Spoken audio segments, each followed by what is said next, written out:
చనిపోతూ పలికిన సిలువలో 7 మాటలలో మొదటి మాట వచ్చేసి లూకా సువార్త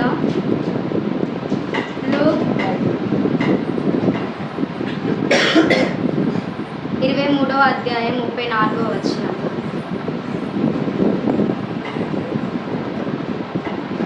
Luke chapter 23 verses 34.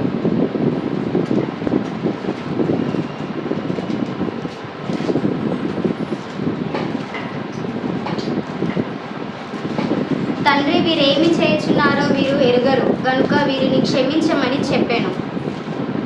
ఇక్కడ దేవుడు ఏం చెప్తున్నాడంటే, తండ్రి వీరేమి చేయుచున్నారో వీరికి తెలియదు కనుక వీరిని క్షమించమనేసి చెప్తుండు. ఇక్కడ మనం తెలుసుకోవాల్సింది ఏంటంటే, ఫస్ట్ దేవుడు అక్కడ తండ్రి అని సంబోధిస్తూ తండ్రికి అక్కడ ఆయన ప్రార్థన చేసే విధంగా ఉన్నాడు. యేసుక్రీస్తు తండ్రికి ప్రార్థన చేస్తుండే. ఏమని ప్రార్థన చేస్తుండే అంటే, తండ్రి వీరేమి చేయుచున్నారో వీరికి తెలియదు కనుక వీరిని క్షమించమని అక్కడ అడుగుతున్నాడు. ఈ మాటని బట్టి మనం ఇక్కడ ఏం నేర్చుకోవాలంటే ప్రార్థన. అయితే దేవుడు అక్కడ ఆ మాట పలికేటప్పుడు దేవుడు ఎలాంటి సిచ్యువేషన్లో ఉన్నాడంటే, గెస్సేమని తోట నుంచి ఆయన రక్తము కారుకుంటూ అక్కడ దేవుని సిలువ వేసే ఒక చోటు వరకు ఆయన ఎంతో బాధాకరమైన శ్రమలు అనుభవిస్తూ వచ్చాడు. ఆయన అంత భయంకరమైన సిలువ మోసు యేసు పలికిన మొదటి మాట, తండ్రి వీరేమి చేస్తున్నారో వీరికి తెలియదు కనుక వీరిని క్షమించు.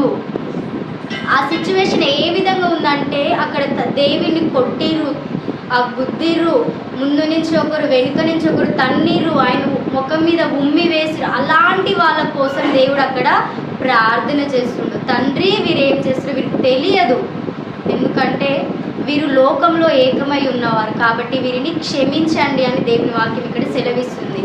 అయితే మనము కూడా కొన్నిసార్లు ఏమవుతుందంటే, మన ఆరోగ్య పరిస్థితులు మంచిగా ఉండేవి, కొన్నిసార్లు మనం పడిపోయే స్థితిలో ఉంటాం, కొన్నిసార్లు మనం లేవలేని స్థితిలో ఉంటాము. అక్కడ ఏం చేయాలో మనకు అర్థం కాదు. ఇప్పుడు కొంతమంది ఉంటారు, నీకేం చేస్తున్నావు నాకేం తెలియట్లేదు, నేను లేవలేని పరిస్థితి, నా ఆరోగ్యం బాగలేదు, నేను ఎక్కడికి పోలేని పరిస్థితి, నా సిచ్యువేషన్స్ నన్ను చాలా ఇబ్బంది పెడుతున్నాయి అనేసి చాలాసార్లు బాధపడతాం. కానీ తండ్రి మనకి ఇక్కడ నేర్పించింది ఏంటంటే, దేవుడు అంత భయంకరమైన సిలువను మోస్తూ కూడా తను అక్కడ దేవుని ప్రార్థన చేశాడు, తండ్రికి ప్రార్థన చేశాడు. కాబట్టి మనము కూడా మన జీవితంలో మోయలేనటువంటి పరిస్థితులు, సిలువ మోస్తూ మనం అనేక శ్రమలు గుండా ప్రజెంట్ మనం జీవిస్తున్న జీవితంలో ఉన్నప్పుడు దేవుడు ఎంత అయితే బాధను భరిస్తూ ఇక్కడ ఒకవేళ దేవునికి అక్కడ సిలువ వేయకపోయి ఉంటే, తన చేతుకు మేకులు కొట్టకపోయి ఉంటే, దేవుడు త్వరగా వెళ్ళి అనారోగ్యంగా ఉన్న వాళ్ళకి ప్రార్థించి ఆయన స్వస్థత ఇచ్చేవాడు. ఎన్నో ఇప్పుడు లాజరు చనిపోయినప్పుడు దేవుడు అక్కడికి వెళ్ళి చనిపోయిన లాజరుని లేవనెత్తాడు. అంటే దేవునికి అప్పుడు కాళ్ళు చేతులు అన్నీ మంచిగా ఉన్నాయి, దేవునికి అప్పుడు సిలువ వేయబడలేదు కాబట్టి తను వెళ్ళాడు. కానీ అక్కడ దేవుడు ఎక్కడికి వెళ్ళలేని పరిస్థితి అయినా కూడా దేవుడు అక్కడ తండ్రికి ప్రార్థించాడు. కాబట్టి మన జీవితంలో కూడా మోయలేనటువంటి భారాలు, ఎంతో బరువైన సిలువను మోస్తూ మన జీవితం కొన్నిసార్లు గడుస్తుంది. అప్పుడు మనము దేవునికి ప్రార్థన చేయాలి. ప్రార్థన చేసే దేవుడు మన ప్రార్థన విని ఆలకించి మన యొక్క ప్రశ్నలకు జవాబు ఇచ్చేవాడిగా ఉంటాడు. మరొకటి అక్కడ ఏం నేర్చుకోవాలి మనం అనంటే, మన జీవితంలో యేసయ్య సిలువ శ్రమలు పడి ప్రతి మాట అనేక పాఠాలు నేర్పిస్తారు మనకి. దేవుడు సిలువలో పలికిన 7 మాటలలో మనం చూసుకుంటే ఒక్కొక్క మాట మనకి ఎన్నో పాఠాలు నేర్పించే విధంగా ఇక్కడ ఉంటుంది. దేవుడు ఇక్కడ క్షమించమని అడుగుతుండు, క్షమించమని.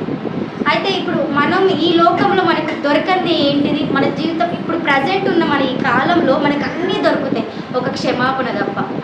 ఎందుకంటే క్షమించే గుణాలు అందరికీ ఉండవు. అక్కడ దేవుడు క్షమించమని అడుగుతుండు. ఎవరిని క్షమించమని అడుగుతుండు దేవుడు?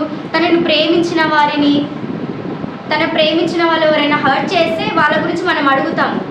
ఇప్పుడు మనం ఒక ఫ్రెండ్ ఉందనుకుంటా, నార్మల్గా మన బెస్ట్ ఫ్రెండ్ కానీ ఇంకెవరైనా, వాళ్ళు సమ్టైమ్స్ మనల్ని హర్ట్ చేస్తారు, వాళ్ళ మీద మనకు ప్రేమ ఉంటుంది కాబట్టి మనము వాళ్ళకి క్షమిస్తాం. ప్రేమ అన్ని దోషములను కప్పివేస్తుంది కాబట్టి. కానీ దేవుడిని అక్కడ వాళ్ళు కొట్టిరు, ఉమ్మి వేసిరు, తన్నెరు, బల్లెం పొట్టుతో ఆయన గుచ్చిరు, ఆయన రక్తం మొత్తము పడిపోయింది. అట్లా చేసిన వాళ్ళని కూడా దేవుడు అక్కడ క్షమించమని అడుగుతున్నాడు.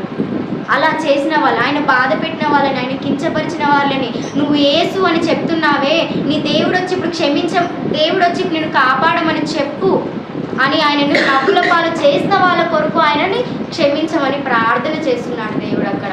అయితే మనం ఇక్కడ మత్తయి సువార్త 5:44 చూసినట్లయితే, మత్తయి సువార్త 5:44.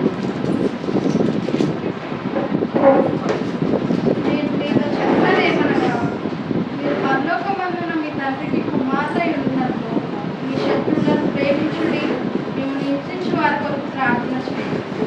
ఇక్కడ దేవుడు ఏమని చెప్తుండు? 5:44 క్షమించమని ప్రేమించమని చెప్తుండు దేవుడు ఇక్కడ మనకు. ఏమని చెప్తుండు? క్షమించమని ప్రేమించమని చెప్తుండు. కాబట్టి ఈరోజు మనం దేవుని బిడ్డలమై ఉన్నాము. దేవుడు అంత భయంకరమైన పరిస్థితుల కూడా మనకి ఏం నేర్పించిందంటే క్షమించే గుణం నేర్పించుండు, ప్రార్థించే గుణం మనకు నేర్పించుండు. కాబట్టి మనం ఎక్కడ ఉన్నా, ఏ చోటు ఉన్నా, కొన్నిసార్లు మన సిచ్యువేషన్స్ మన చేతిలో లేనప్పుడు కూడా మనము దేవునికి ప్రార్థించాలి. మనల్ని ఇబ్బంది పెడుతున్న వాళ్ళ కోసం, మనల్ని బాధ పెడుతున్న వాళ్ళ కోసం